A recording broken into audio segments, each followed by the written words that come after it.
এখন বিকেল 4:30 বাজে। আমরা এখন যাচ্ছি বেলুড় মঠে। আজকে নতুন একজন আমাদের সাথী বা বান্ধবী অ্যাড হয়েছে, এটা হচ্ছে পিঙ্কি, মানে ওর যা। আর এটা তো আমাদের তো চেনই, কালকে তোমাকে বলে দিয়েছি। তাহলে চলো বেলুড় মঠে গিয়ে দেখা হচ্ছে বা রাস্তাতে দেখা হচ্ছে। তো বন্ধুরা দেখো যাচ্ছি। আরেকটা দেখো, আমার তো জানো গাছের দিকেই বেশি লক্ষ্য থাকে।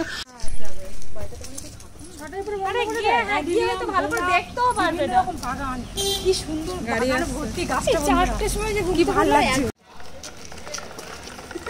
তোমার শান্তি হয়েছে রথ ট্রেনে? মনে শান্তি হলো? ঠিক আছে চলো টাটা টাটা টাটা করে দিয়েছিস প্রসাদ।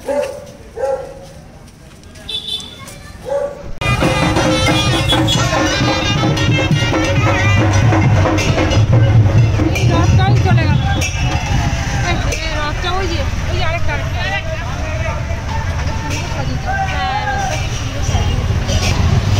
আমরা সবাই যাচ্ছি। দেখো সব কত ভিড়, দেখো এইটুকুনি রথ গেল তার জন্য এই অবস্থা। হ্যাঁ ওই আমাদের জিটি রোড তো চলে এসছো সবাই। এই যে আমাদের নেমে গেলাম।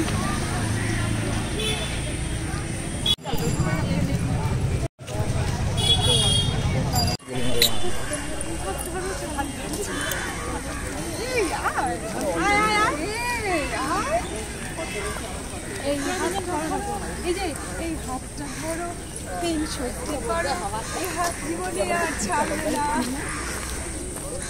কি সুন্দর পরিবেশটা দেখো, বিল্ডিংগুলো সুন্দর সুন্দর। বাঁদিকে পরিবেশটা দেখো, সুন্দর দেখা বাঁদিকে পরিবেশটা শান্তির জায়গা। বাঁদিকে পরিবেশটা বেশি ভালো লাগছে।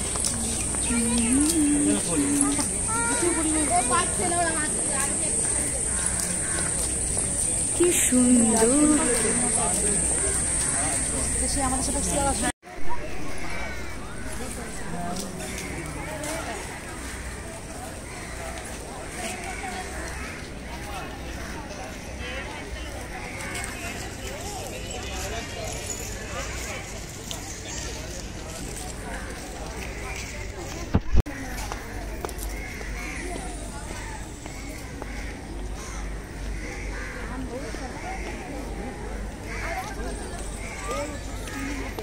উইপিং উইলো।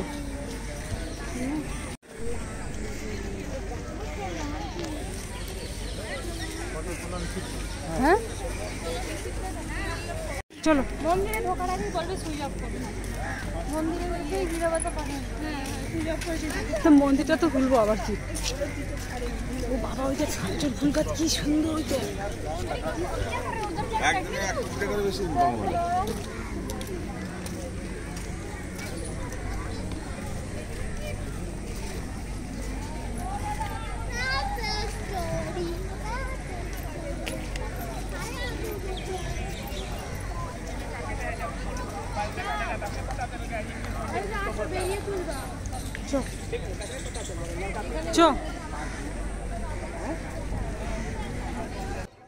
বেলুড় মঠের গঙ্গার ঘাট দেখো, গঙ্গা নদীর ঘাট। সেখানে একটু নামলাম, পম্পা না, আমরা সবাই জলটা একটু স্পর্শ করলাম। আর গঙ্গা নদী তো আমাদের বাড়ির পাশ দিয়ে গেছে, সেই নদী তো এসেছে এদিক দিয়ে, সব দিক দিয়ে বয়ে গেছে। তো চলে এলাম বকুল গাছের তলায়।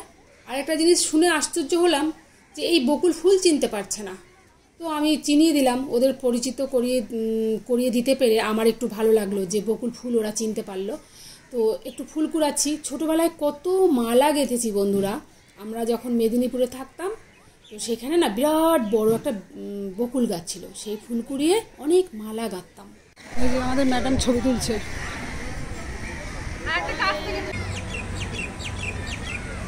আসবা? কত ফুল ফুটেছে, মধু খাচ্ছে।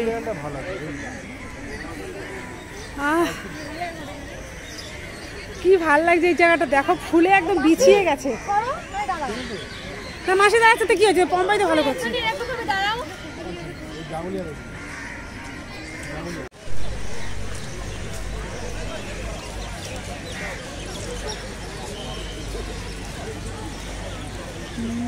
यहाँ बैठा हो तो काम को कर है करो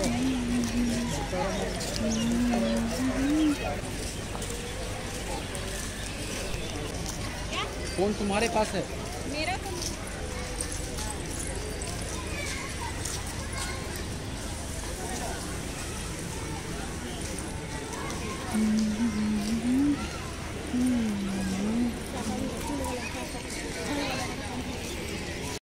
সাধারণত বেলুড় মঠ সন্ধে 6টার সময় বন্ধ করে দেওয়া হয়, মানে ভেতরে প্রার্থনা হয়, কেউ যদি প্রার্থনা শুনতে চায় তাহলে সে সেখানে বসতে পারে, তা না হলে তার বসে কী লাভ বলো, সেই জন্য সবাই বাইরে বেরিয়ে যায়।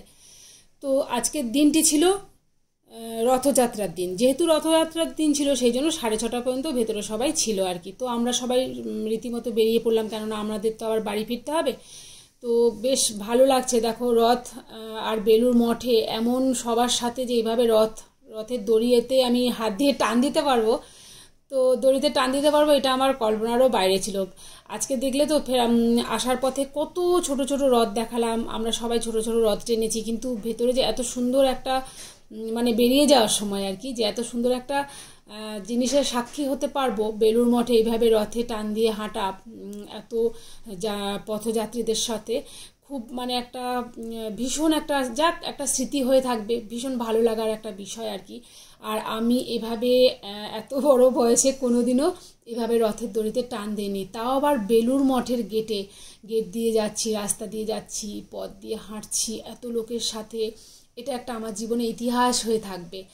তো সত্যি বন্ধুরা সার্থক আমার মানে ভালো লাগা আর কি, ভীষণ ভীষণ ভালো লাগছে আমার, না ওদেরও সবারও ভালো লাগছে। ছোট বান্ধবী বারবার বলছে হাত তুলে নাচো নাচো নাচো, তো আমিও একটু আধটু মাঝে মধ্যে নাচলাম। আসলে সবার মনের মধ্যেই একটা শিশু মন লুকিয়ে থাকে, আমাদের যার যতই বয়স হয়ে যাক না কেন একটা শিশু মন লুকিয়ে থাকে। এটা অনেক মূর্খ আছে, তারা বুঝতে পারে না, এটা নিয়ে তারা অনেক হাসি ঠাট্টা করে, অনেক মজা করে, উল্টো পাল্টা কথা বলে থাকে। তো যে যা বলে চলো, কোনো বিষয় না আর কি, ওটা আসলে জ্ঞান নেই তো নিজেরা আনন্দ করতে পারে না, অন্ধকূপে থাকতে পছন্দ করে, তারপরে ধরো দুঃখবিলাসী হয়ে পড়ে, তাদের আর কি দোষ দেবো বলো। ন্যূনতম জ্ঞানটুকু তো থাকা চাই ভালো মন্দ বিচার করার জন্য।